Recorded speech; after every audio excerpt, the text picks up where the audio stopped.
बरोबर. एक वर्ष, 1.5 वर्ष, 2 वर्ष करता सोडून देतात. त्यांना वाटतं बरोबर. की काम सक्सेसफुल का बरं होत नाही. तुम्ही त्यांना काय सल्ला द्याल की काय केल्याने काम सक्सेसफुल होतं असं? कुठलाही व्यवसाय करताना दादा माझं एकच म्हणणं आहे, तुम्ही सुरुवातीला कमीत कमी त्या गोष्टीला वेळ देणार. म्हणजे कुठलाही व्यवसाय करा तुम्ही, त्या गोष्टीला 6 महिने 10 महिने. किंवा 5 गोष्टींची काळजी घ्यायला पाहिजे जेणेकरून बिझनेस सक्सेसफुल होतो असं. बिझनेस करताना सगळ्यात पहिलं प्राधान्य ते म्हणजे सगळ्यात पहिलं मी एक सांगू इच्छितो, तुम्ही जोही बिझनेस करताय त्याचं प्लस मायनस सोडून द्यायचं. सगळ्यात पहिला मुद्दा आहे ते सोडून द्या. दुसरी गोष्ट करताय तर आजचा फायदा नका बघू. हे बरेच जण काय करता माहिती आहेत का, गेटअप बनवता, मोठे मोठे शोरूम टाकतात किंवा छोटा असे फास्ट फूडचे बी कॉर्नर म्हणले तर त्याच्यावर भरपूर खर्च करतात. की जसं म्हणते इंटेरियर वगैरे येते त्या गोष्टीला माझं तर एक म्हणणं आहे, तुम्ही पहिले सक्सेस व्हा, सुरुवात करा, चिकाटी धरा.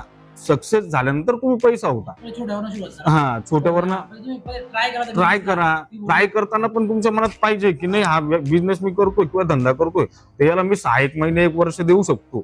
तुम्ही तो 1 वर्ष दिला त्या गोष्टीला तरच तुम्हाला तिथून फळ मिळणार आहे, तरच तुम्हाला ते रिटर्न मिळेल ना. तुम्ही जर त्याला वेळ द्याल तरच म्हणा, ते शक्यच नाही. कुठला पण एक बिझनेस म्हणजे स्वतःला वस्तू आली तर करायला पाहिजे की दुसऱ्याला पण आणून केलं तरी पण चालेल तुमच्या मते? माझ्या मते माझ्या व्यवसायाबद्दल सांगतो.